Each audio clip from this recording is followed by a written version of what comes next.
anybody have any subject that they want to discuss, any question that they want to ask me at this present time, the mic is open.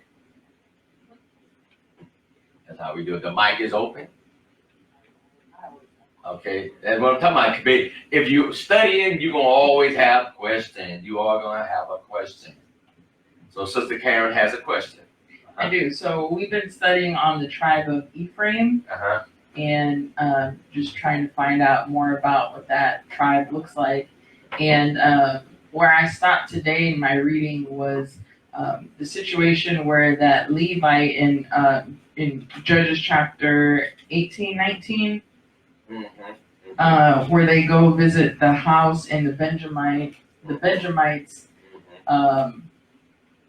rape the concubine and leave her for dead, and he sends the different pieces to the different tribes, and they go into action and go up against their brothers. So my question to you is, that's a pretty tough story. So yes. So they originally wanted the man to come out. So how is the situation with the concubine any better? You know, when we're dealing with like our culture, we already have a scene set up like this here before, right? We have Lot, right? Lot, when the two messengers come to Lot's house, and then Lot was willing to give up his daughters, right, for these two men that came to his house. Now, what we have there, we have something higher that doesn't relate to our culture, and it's called guest honor. That in the ancient world, that if you don't understand that, you'll think, what man would give away or offer his daughters to a stranger or to a mob, right? Because we don't understand culture. We don't understand the culture. If you understand the culture in this nutshell, it's called the threshold covenant, right? Y'all heard me deal with that, right? When a guest came to your house, he crossed over the threshold. Okay, he crossed over the threshold, and once he crossed over the threshold into your house, you are divine, or by law, you have to protect that person that entered into your house. Why? Because he just crossed over the threshold. So us in the world don't understand that. We don't understand that, because case in point, that if you know that your sister was running from her husband or vice versa, just because he beating down the door, you say, girl, you need to go on back home. No, he can't come in his house because she came to your house for safety. Okay? And so it's over my dead body. Right. I'm not going to give her up. So that's a culture thing. So when he gave up, he wanted to protect those that came under his protection. Oh, it's real deep. Meaning that when the Most High, the first time it's used is when the Most High said, listen, if you put blood on the doorpost, I come into your house, and death can't even come in this house. You see, it's a threshold coming. Now we're in your house. He said, nobody can touch you. He who touches you touches the eye, the pupil of my eye. It's a deep teaching now. But from our Western perspective, we don't understand the culture. And that's a lot of things that really just blow our mind. And so when we don't understand culture, then we'll start saying stuff like this here. Well, what that mean to you, Charles? Or what that mean to you? Once people start asking, this will, we have to stop doing this here. Stop asking people what this verse means to you. What you should be asking, what did this verse mean to the original audience? See, we all are guilty of doing that. So what do you think this verse means? No. What did this verse mean to the original author? That's all. Because the moment that we start passing around, now we got 5 different interpretations on the verse, instead of asking, what did this verse mean to the original audience that read this here? Yeah. Very important. So it's a culture thing. If you get a book of, I don't know if I have it with me, but it's called The Blood Covenant. Or you can either get the one, it's called The Blood Covenant or the Threshold Covenant, and it just will blow your mind. And so if we can understand that, how that in the Eastern world, that once a guest entered to your house by divine, they will not give you up. So Yah, if we understand that from a natural perspective, so when Yah told him to put the blood on the door and you in my house, I ain't giving you up. Death coming after you, but death got to go through me to get to you. That's a deep, man. I started reading, I said, this is incredible. It's incredible. Good question. What you got, Joel? No, I'm good. None? I'm good. But you received that, didn't you? Yes, I did. I understand it, though. I understand it. That's good. Any more, Karen? I need another one. Come here with a list. You come here on Bible study night, Iron Sharpen Iron, bring you a list. I didn't bring one. I that's good. was looking one on Thursday. It's Iron Sharpen Iron. I like that.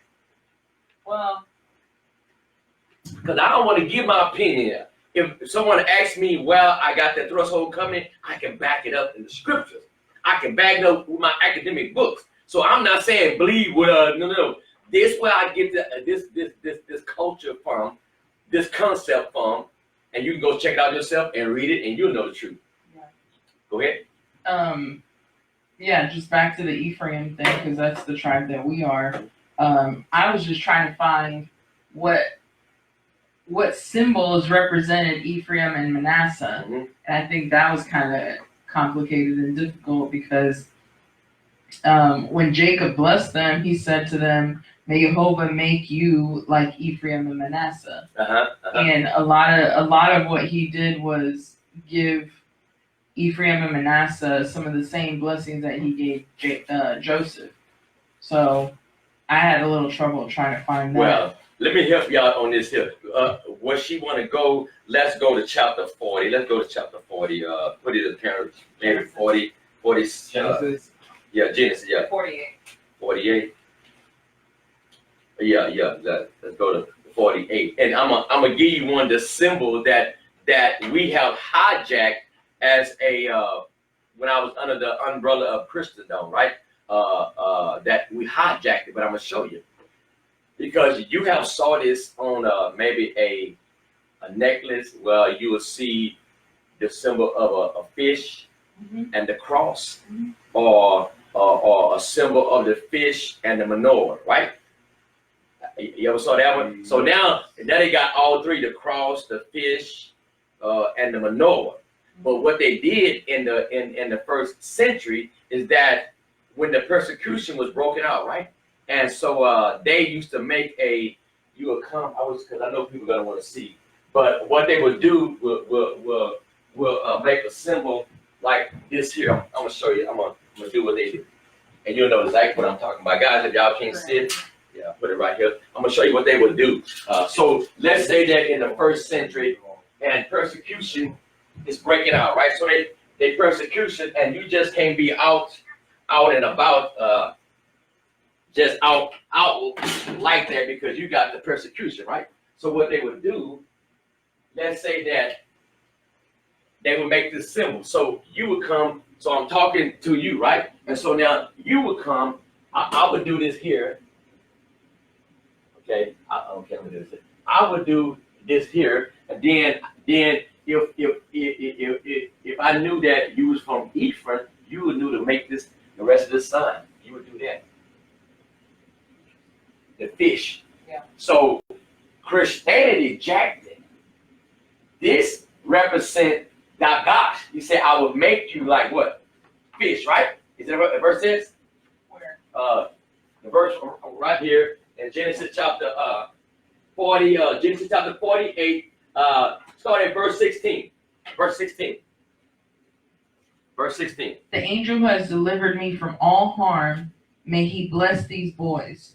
May they be called by my name and the names of my fathers, Abraham and Isaac, and may they increase greatly upon the earth. Okay, now multiply the word that they use here, because that might not be showing me.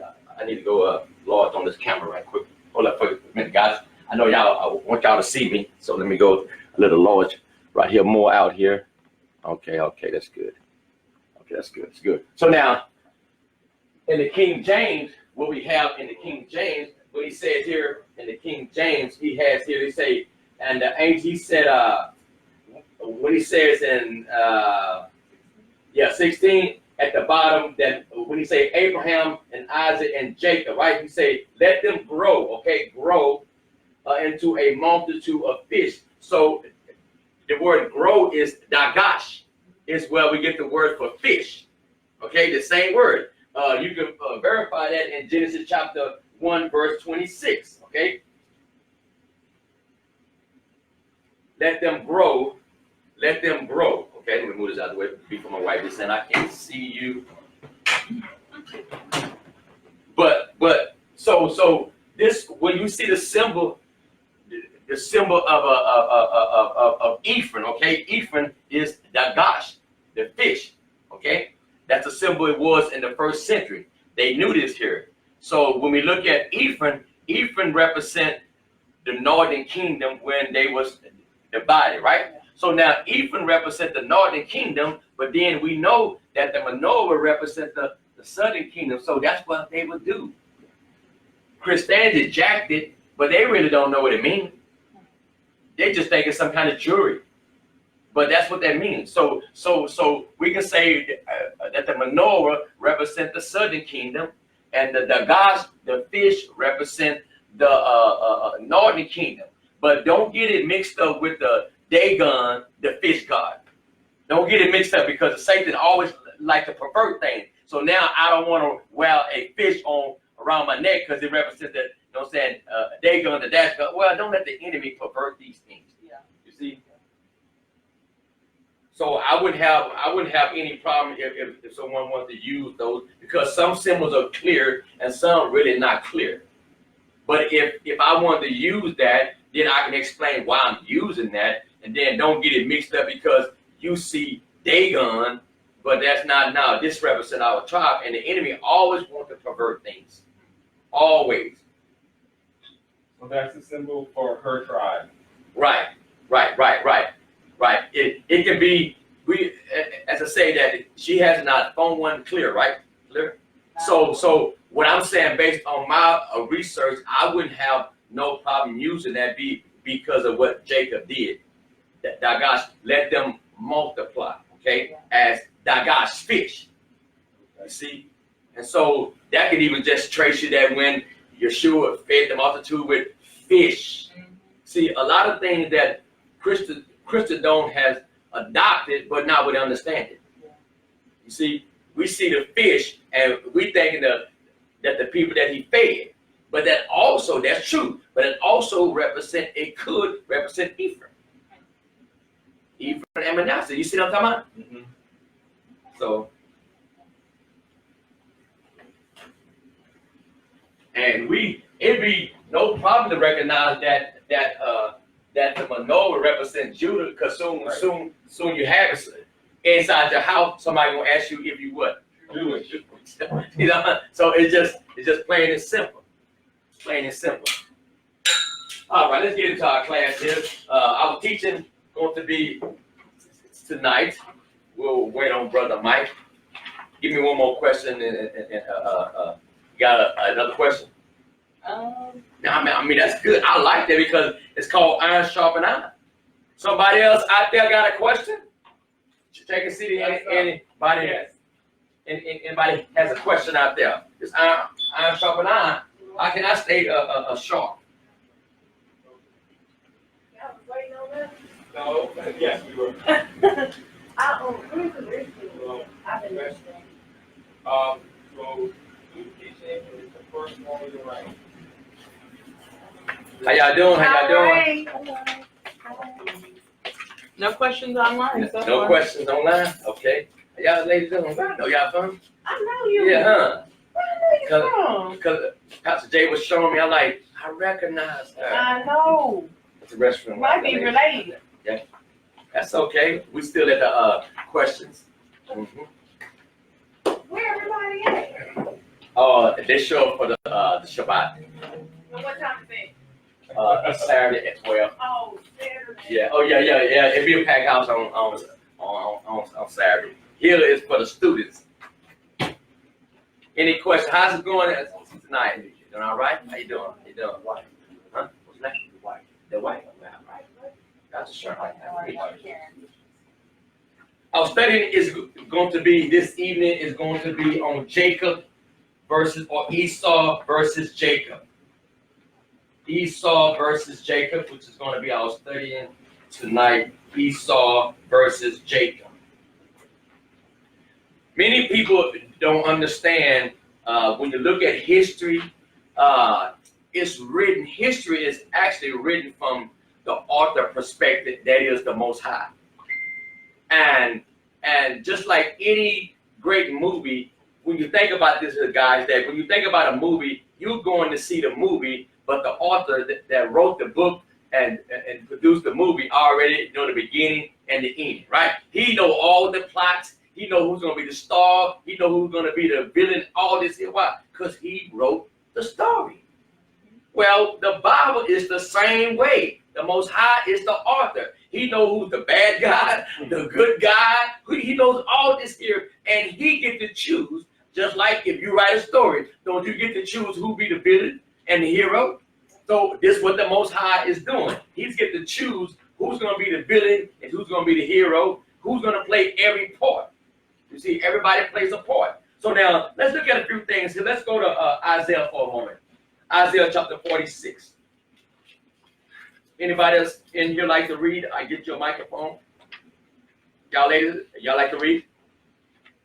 Oh, you just want to watch? Okay. No, I don't need a microphone though. Okay then. Okay. But just read loud. So let's look at this here. Let me show you how that the Most High, he declares the end from the beginning. When we think about the end, we automatically run to the book of Revelation. But the Revelation is like the closing of the curtains. You know what I'm saying? It's just close the curtain. But the Most High say, nah, you don't run to the book of Revelation. Look what verses chapter 46 of Isaiah chapter 46, verses 9 through 10. Isaiah 46, 9 and 10. Remember the former things, those of long ago. I am Jehovah, and there is no other. Watch this here. He say, there's no other God like me.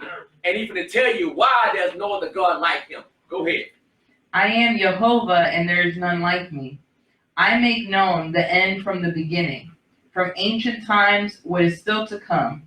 I say, my purpose will stand, and I will do all of that I please. He has declared what he said. I have declared the end, not in the book of Revelation, but from the very beginning. I have declared it. It's in them. But we have not been taught that. Okay? Let's look at another one here. Let's go to the book of Ecclesiastes. We're going to look at chapter 1, verse 9, and then chapter 3, verse 15. Chapter 1, verse 9, and then chapter 3, verse 15. Ecclesiastes 1:9. What has been will be again. What has been done will be done again. There is nothing new under the sun. Did you hear that? What was will be again. Ain't nothing new. Okay, case in point. Like some of these new styles that these kids be doing, like, that's old, man. We did that a long time ago. It's new to y'all, but it ain't new to us. It's old. Ain't nothing new under the sun. Nothing. We think it's new. Chapter 3, verse 15. Yeah. Ecclesiastes 3:15. Whatever is has already been. What? And what will be has been before. And Jehovah will cast the past into account.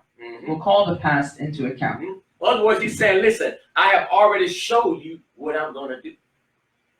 But if you don't know the author, if you're not familiar with the author, you're not going to know what he's talking about. See, you need to know the author.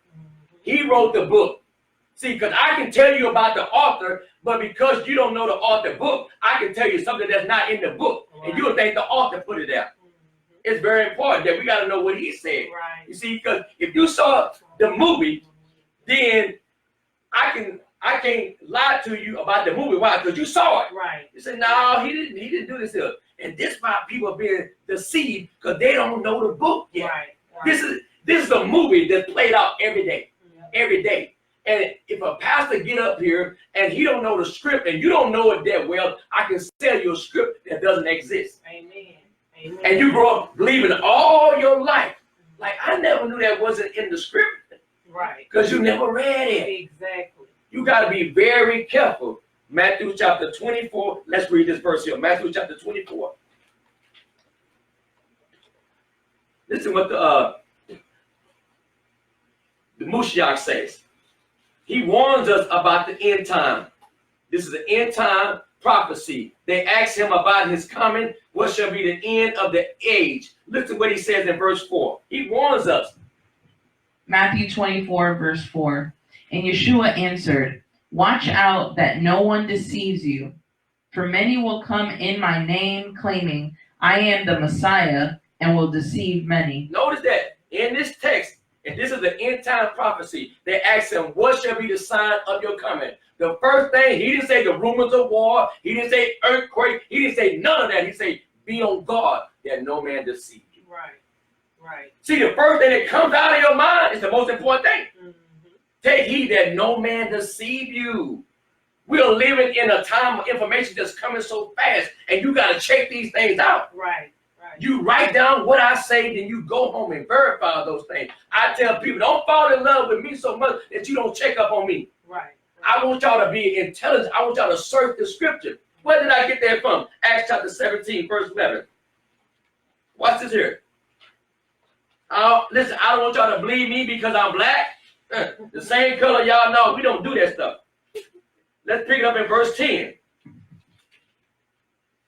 Acts chapter 17. Acts chapter 17, verse 10. This what I want y'all to do. You check everybody out. You check out everybody. Your favorite preacher, your mama, your daddy, I don't care. You check everybody out. Go ahead. Acts 17, verse 10. As soon as it was night, the believers sent Paul and Silas away to Berea. On arriving there, they went to the Jewish synagogue. Verse 11. Now the Berean Jews were more noble character than those in Thessalonica, for they received the message with great eagerness. But they did what else? And examined the scriptures every day to see if what Paul said was true.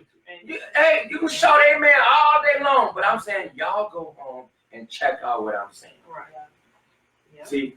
Now, the only reason the pastor would say that because he don't want you to check out what he really teaches. Right. No, you go, you a line upon line, precept upon precept. You check out everybody. We're living in the age of on YouTube, internet. You can like that guy, but you check him out. Right. You don't sit there and just take in that stuff. No, you open your Bible and you follow along with that person. And I ain't the only one saying that. Let's go to 1 John. 1 John chapter 4.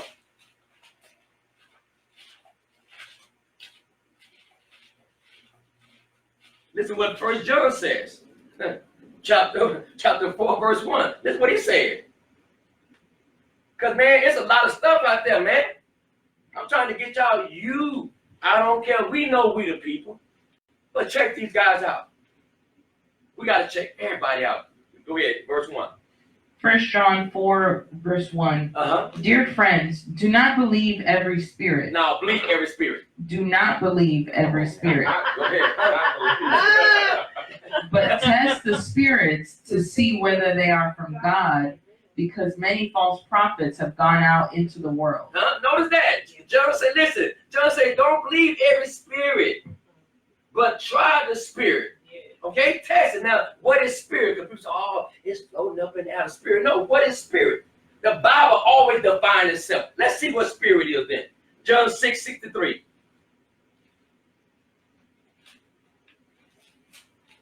John 6:63. Let's let the Bible interpret itself. The book of John, chapter 6, verse 63. The spirit gives life. The flesh counts for nothing. The words I have spoken to you, they are full of spirit, or are of the spirit and life. So he said the words, see, words are spirit. He said the words that I speak, they are spirit. So when I'm teaching from the spirit of the word, what I'm saying has to be tested. But genuine testing, What you mean I can't question? That's why those who study with me and know this here, after class, after I finish teaching, the mic passed around, ask a question. Right. Now, Pastor, what did you mean by that? Because and you can ask a question here. Why? Because it's iron sharpen iron. Even on our main day on the Shabbat service, when everybody here, don't we pass the microphone? You can ask me a question. If the man of God don't know what he's saying, go sit your butt down. Right. You know that? All that stuff you can't ask. No. You listen.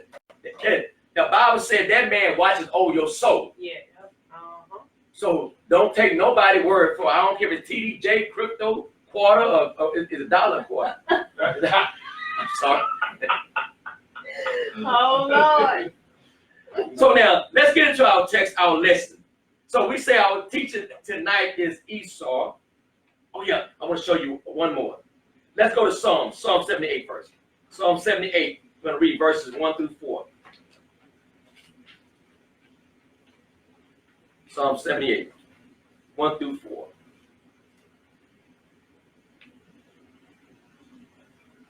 My people, hear my teaching. Listen to the words of my mouth. I will open my mouth with a parable. I will utter hidden things, things from old, things we have heard and known, things our ancestors have told us. We will not hide them from our descendants. We will tell the next generation the praiseworthy deeds of Jehovah, his power, and the wonders that he has done. Amen. So here's the psalmist say, we're not going to hide from our generation. We're not going to hide. Because why? We're not here trying to play church. Right. Okay? We ain't stuck on Christ died, Jesus rose. That's old. Okay? Right. Let's go on to perfection. The Yeah. writer of Hebrews say, let us lay aside the elementary doctrine of Christ. And let us grow on to maturity. Amen. Hebrews chapter 5, verse 12 say, when the time comes, you ought to be teachers. Amen. You still need someone to teach you. So we ain't going to come in here every day and ask you, are you saved? Have you received Jesus, the Messiah? That's elementary. Yes, it is. That's elementary. So now let's deal with Esau and Jacob. Why is all the trouble? Listen, I'm going to tell you right now. From Genesis to the maps, it's all about Esau and Jacob. Let's go to Bereshit. That is Genesis chapter 25. Now, this is the climax of the whole Bible right here. This all between Esau and Jacob and everybody else caught up in the middle. That's all it is. If we want to understand why all the trouble is in the world, you got to look at Jacob and Esau. This battle this is the end time battle. What I'm about to share with you and show you here, this is what's going to happen at the end. This day between Esau and Jacob. This day between white and black, between Esau and Jacob, based on this verse right here. Watch how I show you tonight. I ain't going to be able to give you everything, but I just want to plant a seed in you. Okay? Now, let's pick it up in verse 19. Genesis chapter 25, verse 19. This is the account of Abraham's son Isaac. Abraham became the father of Isaac, and Isaac was 40 years old when he married Rebekah, daughter of Bethuel the Aramean from Padan Aram, and sister of Laban the Aramean. Isaac prayed to the Lord on behalf of his wife because she was barren. Then Jehovah answered his prayer, and his wife Rebekah became pregnant. The babies jostled each other within her, and she said, "Why is this happening to me?" So she went to inquire of Jehovah. And Jehovah said to her, 2 nations are in your womb, and 2 peoples from within you will be separated. One people will be stronger than the other, and the older will serve the younger. Now listen to this here. This ain't what Isaac said to her. This is what Yah said to her. 2 nations, 2 people, 2 amount of people. They're going to be separate, even from the womb. But they are twins. I keep telling people, Jacob and Esau, okay? They are twins, but they're not identical twins. Right. Okay? And I tell people that Jacob and Esau, they both know the Torah. They both know the word. Right. So he knows what goes on in Esau or his father's house. Why? Because he was taught these things. Right. So that means that he knows how to manipulate these things. Watch this here. So now, so she tells, so the Most High tells her what's going to happen. Who's going to serve who? The older is going to serve the younger, right? Now, go ahead. verse 24. When the time came for her to give birth, there were twin boys in her womb. The first to come out was red, and his whole body was like a hairy garment. So she named him Esau. Okay, let's just, this ain't got nothing to do with the lesson, but let's just squash this right here. This verse here is what this verse says in verse 25. It says, and the first came out and he was white. No. This is the verse that some of our Hebrew Israelite brothers say that Esau was white. Squash that real easy, okay? Esau is not white, okay? Red, Adamah. Just want to squash that for those that watching. In red, Adamah. He come from the ground. The same ground that Adam came from is Adamah, red, right? So was Adam white? No. The same word applied to King David. Was he white? No. So we cannot make Esau be white to fit your president's agenda. Right. Stop that stuff. And then I can squash this real easy because I know there's those that's watching, right? I'm gonna show you something here. Let's just squash this for a moment, okay? Let's go to let me look at this verse here. Let me go to Genesis 26. Let's go to Genesis chapter 26, verse 34. Read this verse for me. Let's just squash that for those that are watching. I know Genesis 26, verse 34. When Esau was 40 years old, he married Judith, daughter of Beeri the Hittite, and also Basemath, daughter of Elon the Hittite. Okay, now, those are black women. Okay? That's a black woman, okay? And I'm going to show you who else he married. Genesis chapter 28. Verse 9.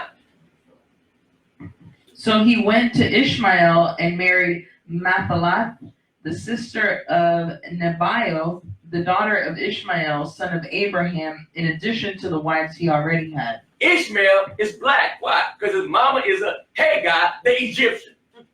Come on, y'all, stop that, man. So let's say that if Esau was white, well, all his children is black.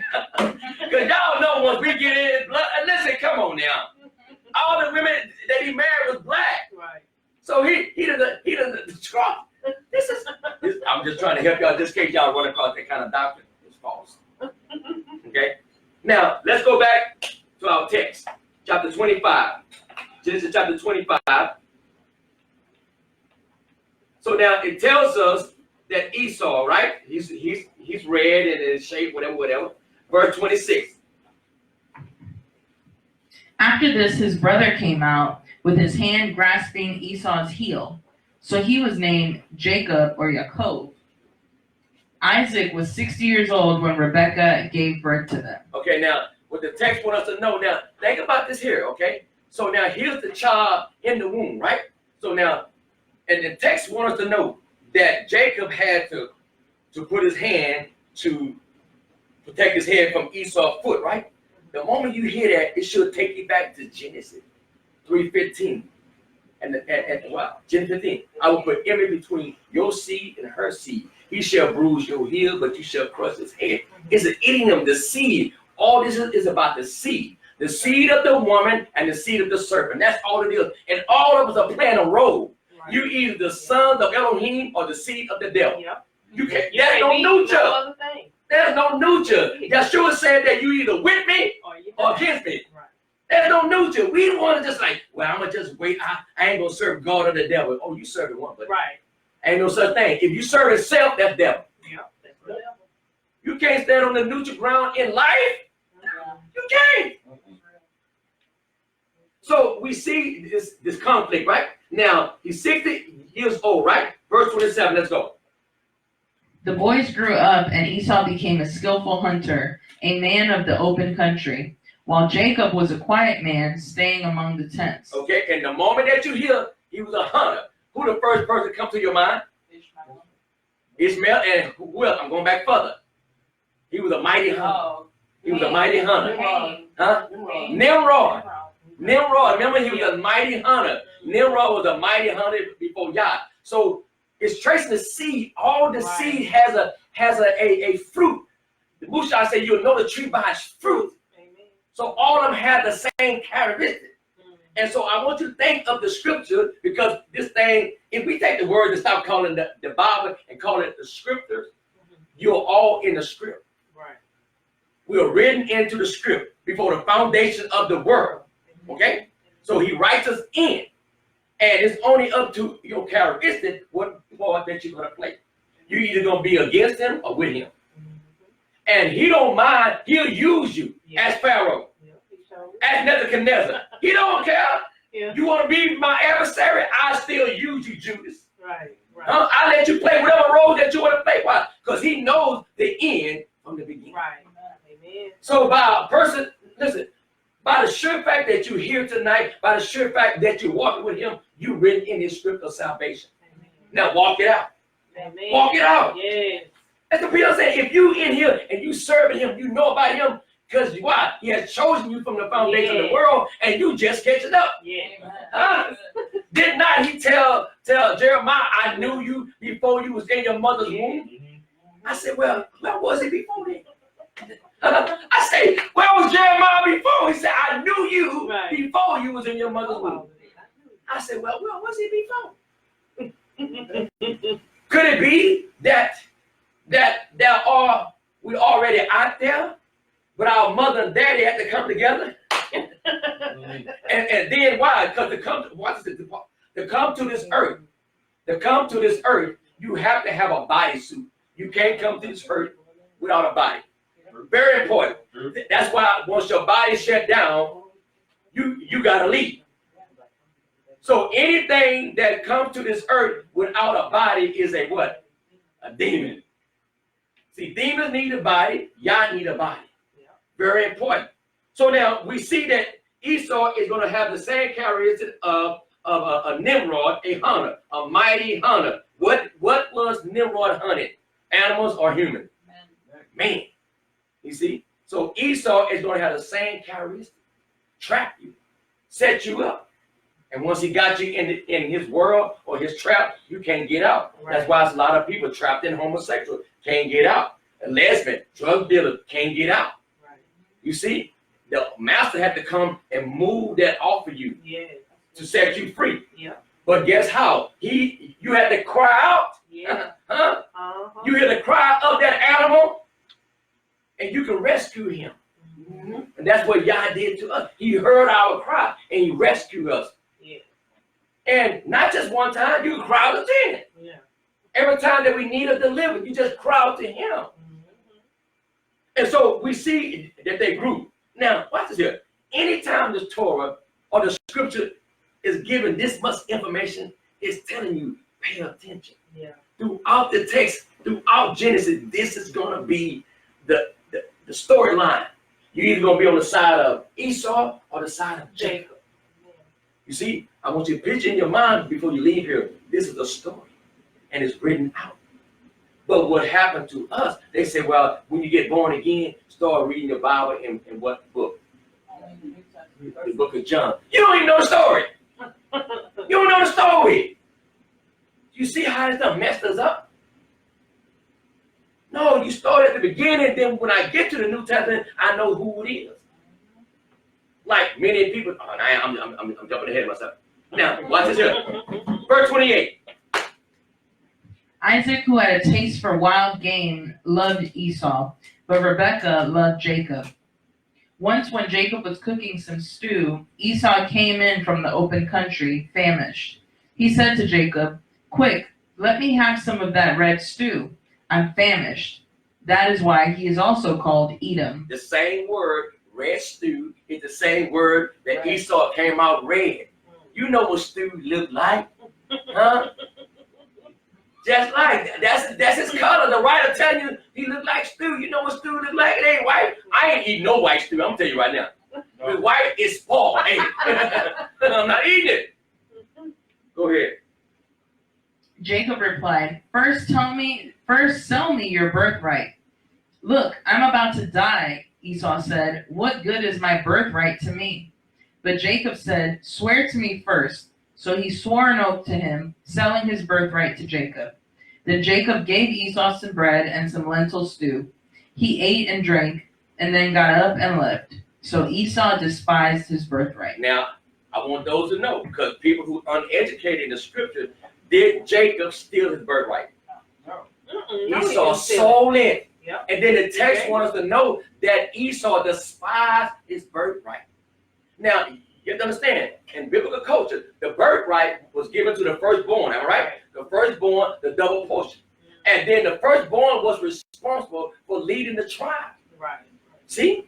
So with Esau, he was giving up his leadership. He didn't want it. Right. And he sold it for his birthright. And notice how Jacob made sure that he gave him something. He gave it to him so that his descendants that will read this later and say, no, Jacob didn't give him nothing for it. This is written for those Edomites today that they can look into the text and know your forefather, your descendant Esau sold his birthright. Right. He sold it.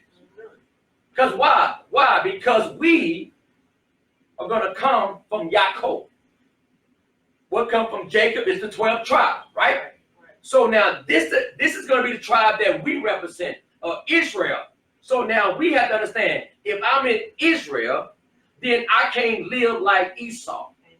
I can't I have a birthright, and the birthright that I have now, I've been born again. Yeah. I got an inheritance waiting on me. But do I sell it to the world? Do I go to Hollywood and become whatever? I go in the music business, whatever. Do I sell my birthright? And that's the question that we have to ask. Because the world every day trying to sell your birthright. Right. Do you want to sell it? Do you want to sell it? Every day. Every day. Every day. This is what the writer of Hebrews said about Esau. Because we're not going to finish this here, but I'm just going to give you a little more. Hallelujah. Hallelujah. Come on, y'all. Hallelujah. Hallelujah. Amen. I said Hebrews, right? Yeah. Now watch what this. Listen, the writer didn't let Esau off. The writer didn't let him off. Let's go, let's pick it up at verse 14. Listen what the writer says about Esau. Hebrews chapter 12, verse 14. Make every effort to live in peace with everyone and to be holy. Without holiness, no one will see Jehovah. See to it that no one falls short of the grace of Yah, and that no bitter root grows up to cause trouble and defile many. See that no one is sexually immoral or godless like Esau. Like who? Like Esau, Uh-huh. for who a single meal sold his inheritance rights as the oldest son.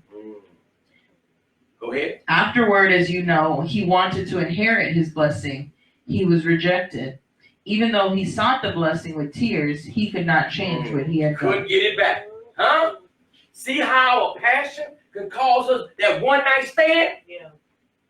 Now I'm trying to get back the anointing I had, the joy I had. Now I can't get it back. I don't know what happened. You know what happened. Right. You sold it. You see? So, listen, this happens all the time in the ministry. Pastors getting caught up with young girls. Got 4 girls pregnant. Right. Come on. And you wonder why the church is the way? No, because he sold his birthright. Right.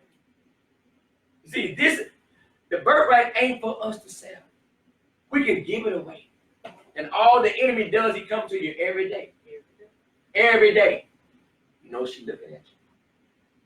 You know, you got a young thing looking at you, and you know you ain't all that, but because a young girl looking at you, it make you feel good. No, you better not sell your birthright. You better not sell your birthright. No. It says after repentance. Why? After he finished the meal, now he realized what he did. It's too late now. Boy, after that orgasm. Now you're thinking, huh? I ain't trying to go there. Right. Yeah. Proverbs 5 and 6. This is some serious stuff right here, guys. Proverbs 5 and 6. What you got? Read it for me. Proverbs 5 and 6. My favorite book. Is it the one? Oh yeah. Yeah. I know in the book of Proverbs Yeah, said, okay. can a man put fire in his bosom and not be burned? It says, the warning against adultery, it says, my son, pay attention to my wisdom, turn your ear to my words of insight, that you may maintain discretion, and your lips may preserve knowledge. For the lips of an adulterous woman drip honey, and her speech is smoother than oil, but in the end she is bitter as gall, sharp as a two-edged sword. Her feet go down to death, and her steps lead straight to the grave. She gives no thought to the way of life. Her paths wander aimlessly, but she does not know it. Yeah, that's Now, we see here, because we're talking about this battle between Esau and Jacob. And this thing is going to be on and on throughout the biblical text of history until the very end. Okay? Now, let's look at Bereshit chapter 27. Genesis chapter 27. So we know from the text that Esau sold his birthright. He didn't steal it. His appetite. You know, I mean, what man could be that hungry that you sell your birthright? Amen. But the text wants us to know that Esau despised. Think about that. Despised his birthright. So it wasn't valuable to him. He was like a child that don't want to run the family business, but he always got his hand in the cash register. Right. Yeah. So now we saw that he sold the birthright. So now let's look at the blessing, chapter 27. We'll pick it up in verse 1. When Isaac was old and his eyes were so weak that he could no longer see, he called for Esau, his older son, and said to him, "My son." "Here I am," he answered. Isaac said, "I am now an old man and don't know the day of my death. Now then, get your weapons, your quiver and bow, and go out to the open country and hunt some wild game for me. Prepare me the kind of tasty food I like and bring it to me to eat, so that I may give you my blessing before I die." Okay, so now here's a story that he want a blessing, right? So now he knows from the past, but the text wants us to know that Isaac, his eyes are dim. Okay, now it's telling that for a reason, because it's going to play in the story later. So he want to bless Esau. But what did the messenger? What did Yah tell Rebecca? That the other one was gonna see. So did not she tell her husband that the older shall serve the younger? Yeah. Has he lost his mind or something? But the text wanted to know that I was so caught up in Esau manhood. Right. He was a hunter. Yeah. You know, he was a hunter. And sometimes that stuff happens. You have one child who's a football player, and the daddy caught him to him, but the one he's a smart, he's educated. But daddy recognized the one that make him feel like a man. Right. Yeah, it happens. Same thing happened. And so the text wanted to know right away that Isaac is old and his eyes are dim. Now I want people to know that these boys are not young kids. Right. Because the text tells us, the verse we read, that Esau was 40 years old when he got married. So watch this here. So if Esau is 40 when he got married, and Isaac was 60 when he had him, how old is Isaac now? 100. 100. You see how you pay attention to the text? You read that? So now he's up in age, but I know, ladies, what you think? You don't think that Rebecca told him? You don't think she did? Well, if she didn't, then ladies, don't hold stuff from your husband that Yah tells you. Right. Amen. If she didn't, then she's out of line. Yes, indeed. Because what the Most High speak to you about our children, you better bring it to me too. Right. So if she didn't, then let this be a warning for us or for y'all as ladies. We want to know. Because he might be want to correct us on some things. Right. And we have to learn to receive it. Amen. The Most High had to tell Abraham, listen to Sarah. Right. That's what he had to tell me, Pastor. Listen to your wife. Because that's how hard-headed I am. I need a word from him to listen to him. That's crazy. Hey, guys, when we start that, we got to get a word from and then they come back and see, I told you. So now we see this here, right? So now, watch this here. We're going to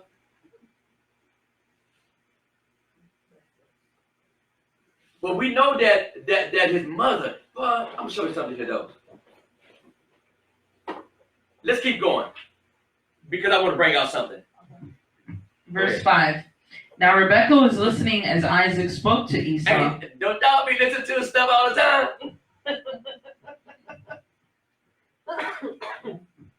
When Esau left for the open country to hunt game and bring it back, Rebekah said to her son Jacob, "Look, I overheard your father say to your brother Esau, 'Bring me some game and prepare some tasty food to eat, so that I may give you my blessing in the presence of Jehovah before I die.'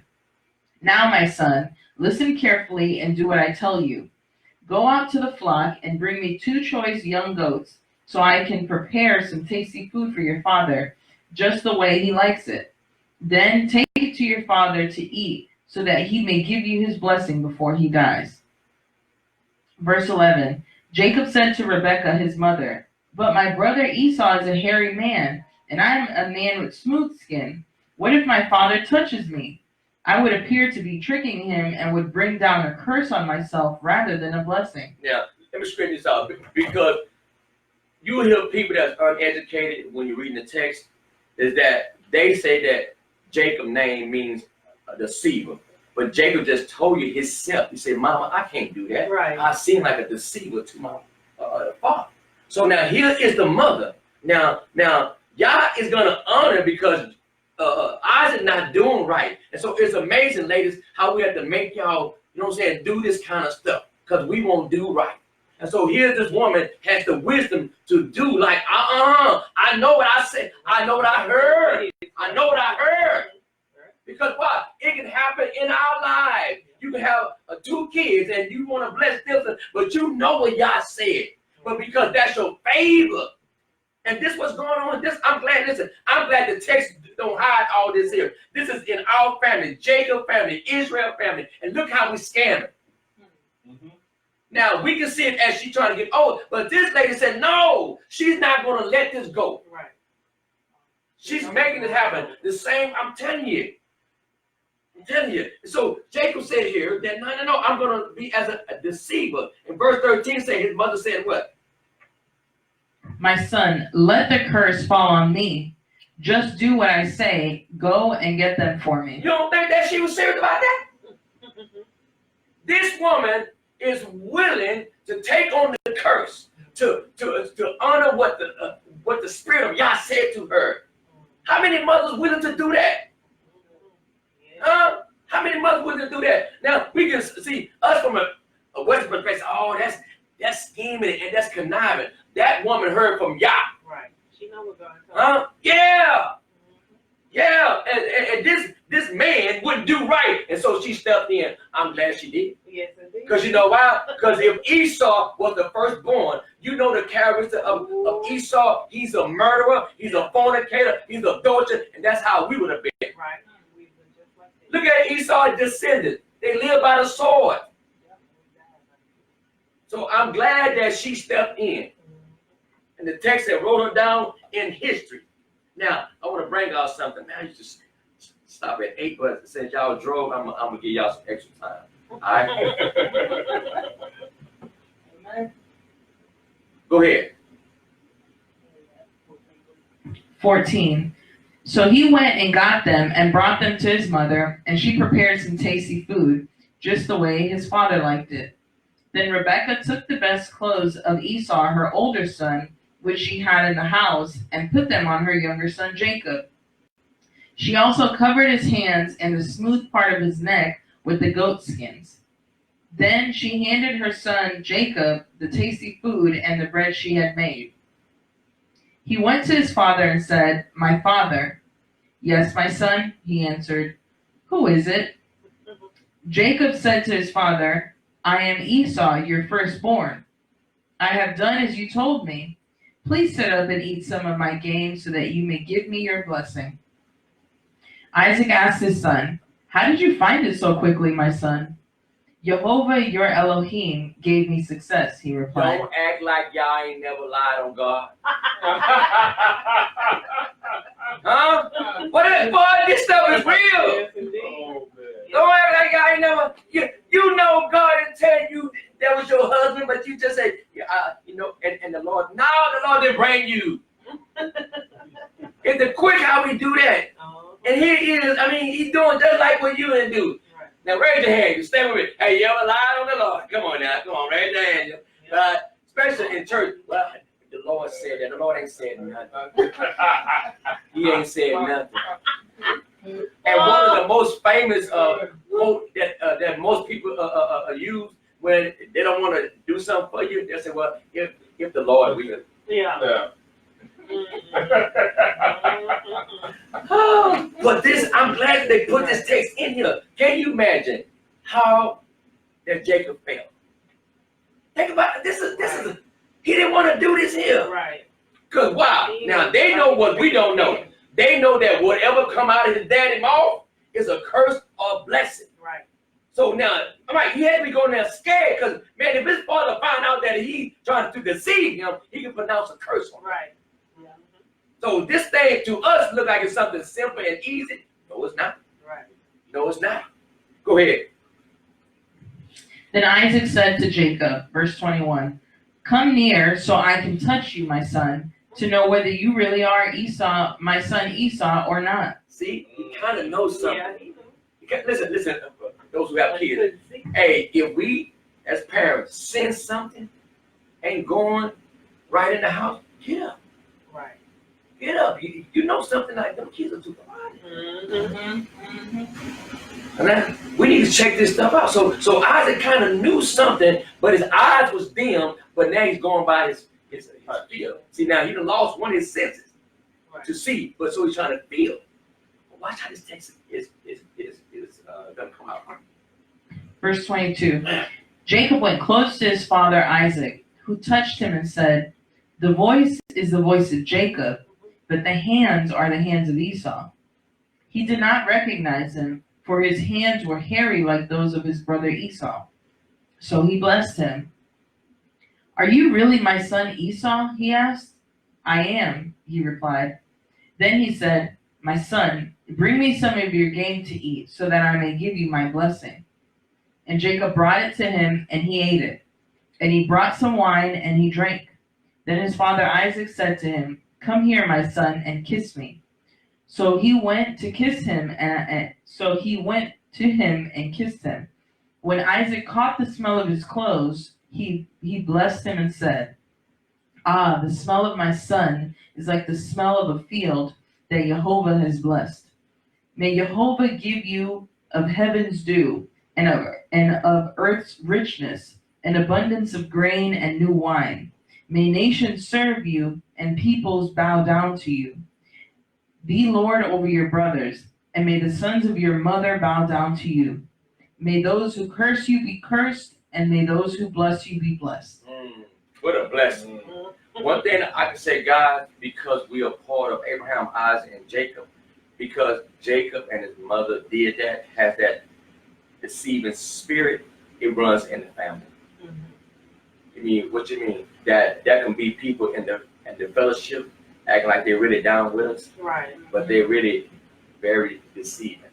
So that's one thing that we have to keep in mind in the family, that it runs in the DNA. It runs in the DNA. We have to be careful that among us, that there is deception. Then you find out later, like, this person betrayed you, but you have to understand, it runs in the family. Right. It runs in the family. We have to be able to recognize that. Yeah. Now, one thing that stands out to me here is that the birthright Esau sold, right? Now, by selling his birthright, that Esau responsibility was to tell his father, because he knew that he didn't deserve the blessing. The birthright and the blessing, they're one and the same. They come with the package. Okay? So now Esau didn't want the birthright, but here we go again. He wants the blessing. And so Esau, these boys are grown. Esau,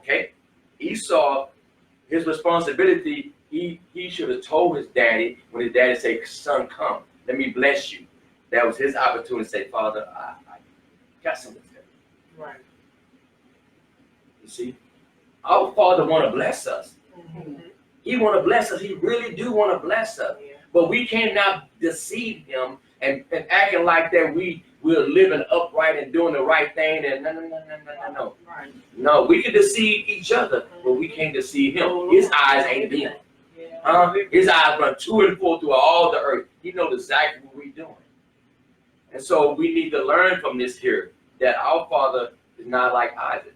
He sees everything we're doing. And I know everybody in here wants to be blessed by our Heavenly Father.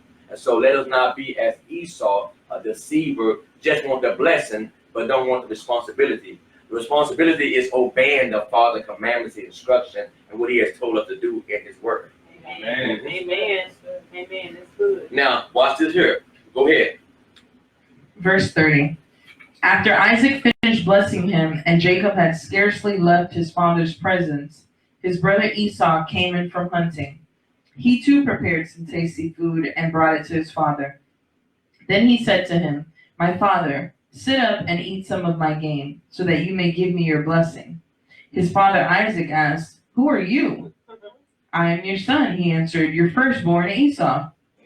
And Isaac trembled violently and said, "Who was it then that hunted game and brought it to me? I ate it just before you came, and I blessed him, and indeed he will be blessed."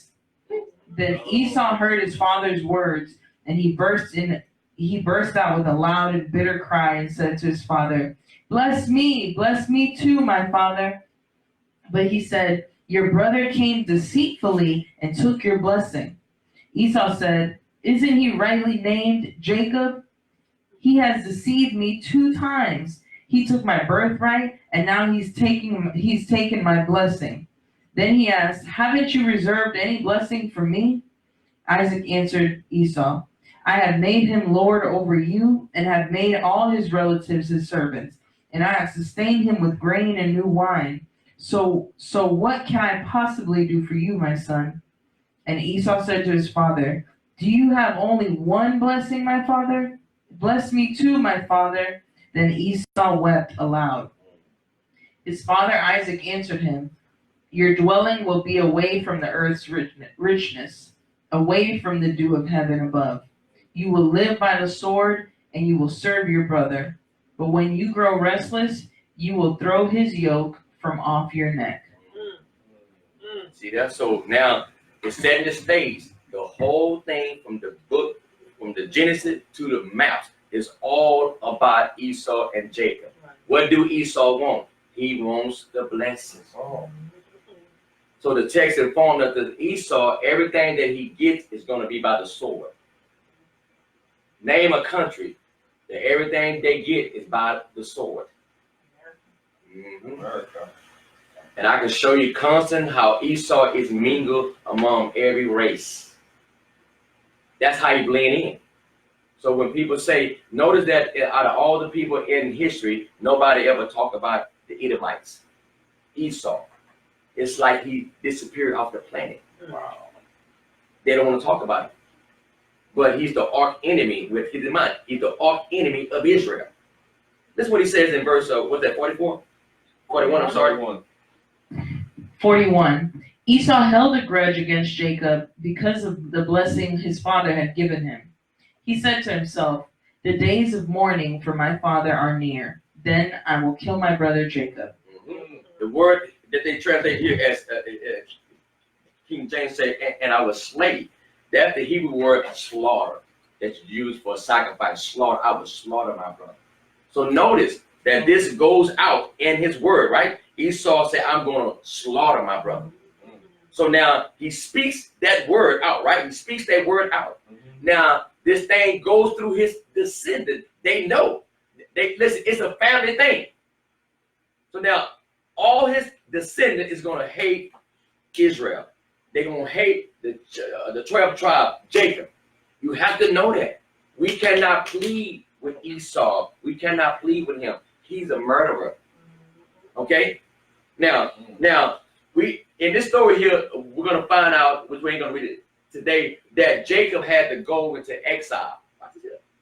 Jacob had to flee. When his mother heard that what Esau was going to do, she said, "Son, go to my house where I came from." So our father Jacob was in exile for how many years?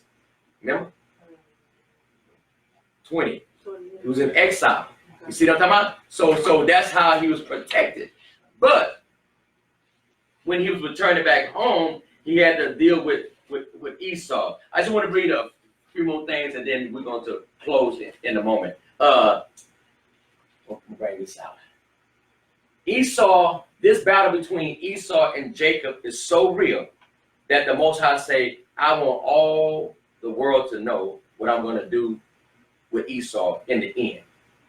One book is written to remind us, never forget that Esau is Edom, Edom is Esau, he's our brother, okay? And the Most High will deal with him, but you got to know that Esau word came out, said, I'm going to slaughter you. So throughout history, that Esau has been looking for a opportunity to slaughter us, okay?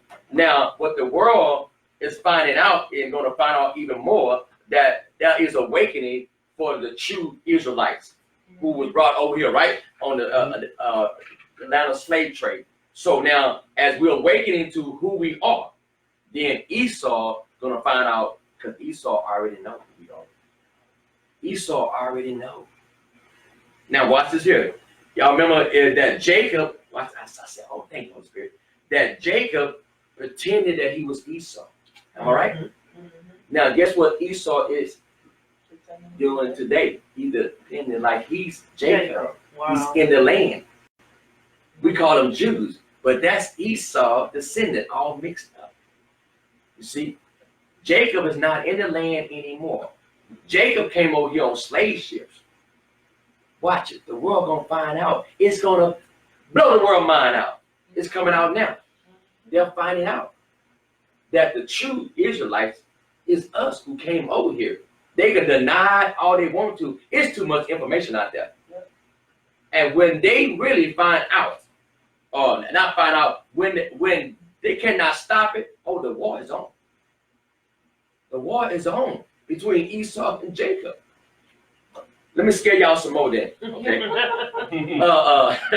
Let's go. You know where I'm going, Karen. 33. Now let's go to the one I showed you the other day, Joel.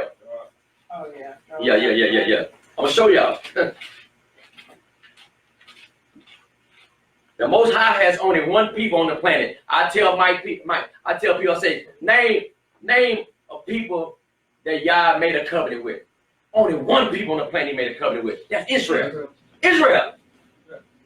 Only people. So what? Joel chapter 3. Start at verse 1, Karen. All right, Joel chapter 3, verse 1. In those days and at that time, when I restore the fortunes of Judah and Jerusalem, I will gather all nations and bring them down to the valley of Jehoshaphat. But I will put them on trial for what they did to my inheritance, my people Israel, because they scattered my people among the nations and divided up my land. They cast lots for my people and traded boys for prostitutes. They sold girls for wine to drink. When did they do that? In slavery.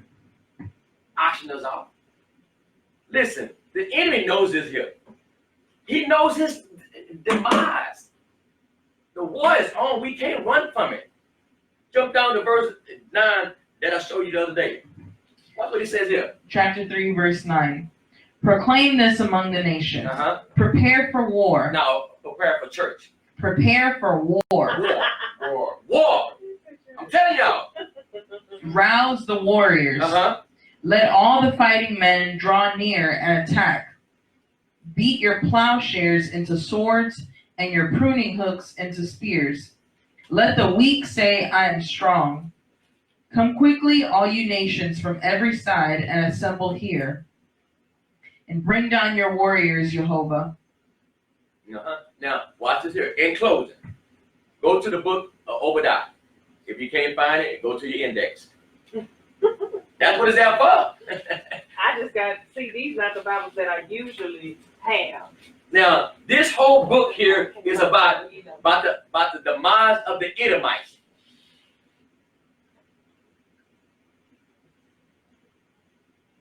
Now, keep in mind that Edom is Esau, the Edomites. Keep in mind.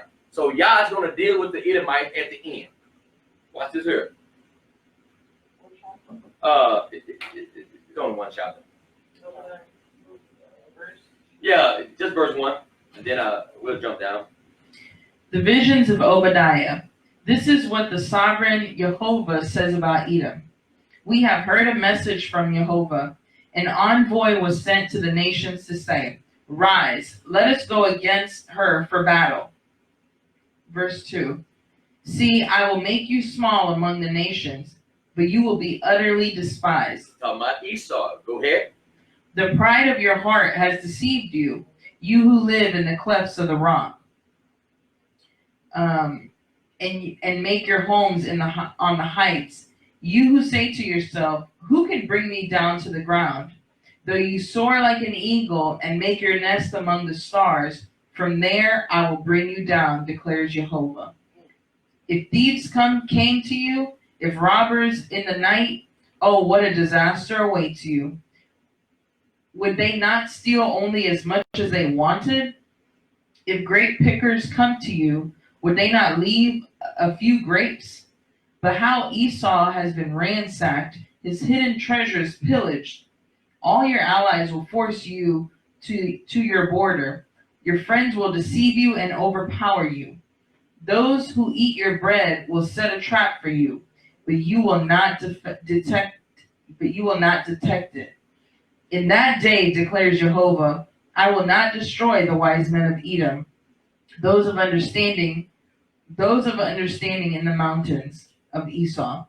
Your warriors, Teman, will be terrified, and everyone in Esau's mountains will be cut down in the slaughter. Now watch this.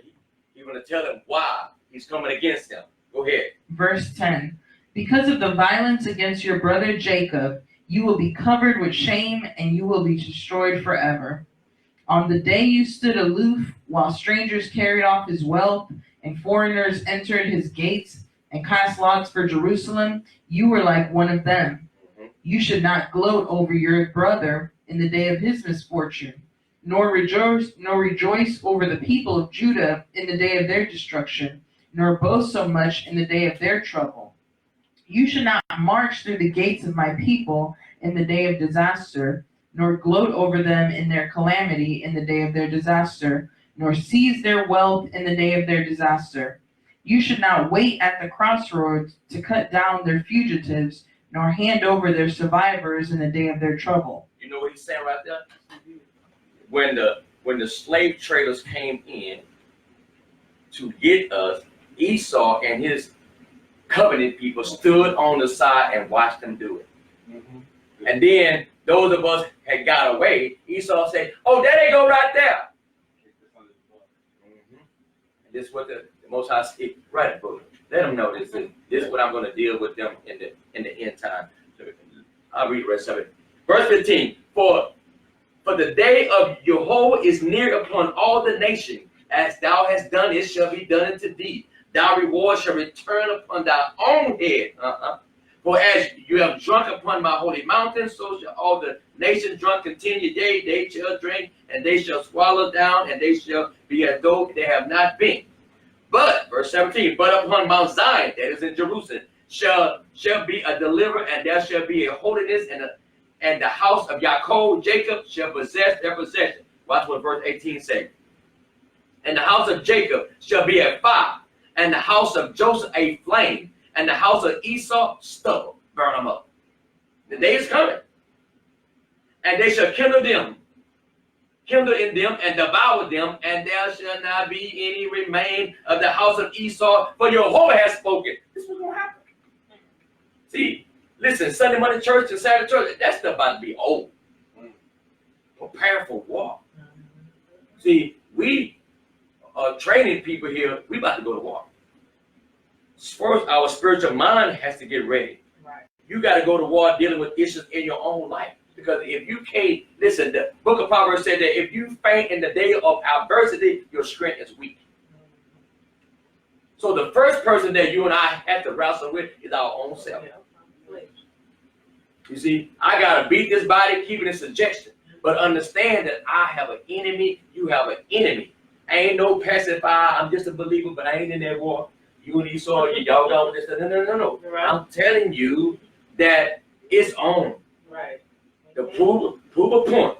Oh my goodness, I'm gonna give you 5 more minutes. Kick it to 8:30. Kick it to 8:30.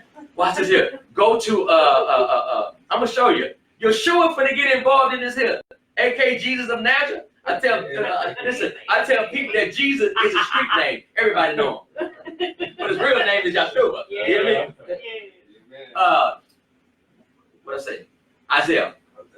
Let's go 6:3. Watch this here. Now remember, Edom is Esau, and Esau is Edom. Watch this here. Karen, Mike will read something. 63 verse 1. I prefer King Isaiah James. 63 verse 1. I prefer King James. King, I know her. Hey Karen. You know what translation you got there was get out there all day. Enemy of me. They weren't using words like and he said and Esau stood on the side of the road while you took the people captive. You see, they make it basically they're making the text seem nice. Fluffy. Yes. Yeah. You know what I'm saying? No, they took the captive slaves. It's comfortable. Yes. Isaiah 63. Who is this that cometh from Edom Uh-huh. with dyed garments from Bozrah? Uh-huh. This that is glorious in his apparel, traveling in the greatness of his strength. I that speak in righteousness, mighty to save. Wherefore art thou red in thine apparel, Uh-huh. and thy garments like him that treadeth in the wine fat? I have trodden the winepress alone, and of the people there was none with me. For I will tread them in my anger, and trample them in my fury, and their blood shall be sprinkled upon my garments, and I will stain all my raiment. Wow. For the day of vengeance is in mine heart, Mm-hmm. and the year of my redeemed is come. I looked, and there was none to help, and I wondered that there was none to uphold. Therefore my own arm brought salvation unto me, and my fury it upheld me. And I will tread down the people in my anger, and make them drunk in my fury. Mm-hmm. And I will bring down their strength to the earth. Mm-hmm. I will mention them. Now that's good. So this is the victory that Yeshua is going to have. He's going to get the final say so. Dipped in blood. Come on. I'm getting to say, huh? He won't get in on his ear. He messed with my children. He messed with my people. Right. And all nations are gathered in on his ear. All nations. I'm going to go on record and tell people, listen, when they came to West Africa, they ain't come to, they didn't, listen, let's stop saying this. They did not come get slaves. We was not slaves. We had a kingdom over there. Right. We have a kingdom. So stop that Juneteenth, 16, 19 thing. Forget about that. Right. This is black history right here. Mhm. Okay? Right. Amen. All nations came against us. All nations. I'm going to say something, guys. I'm going to say something.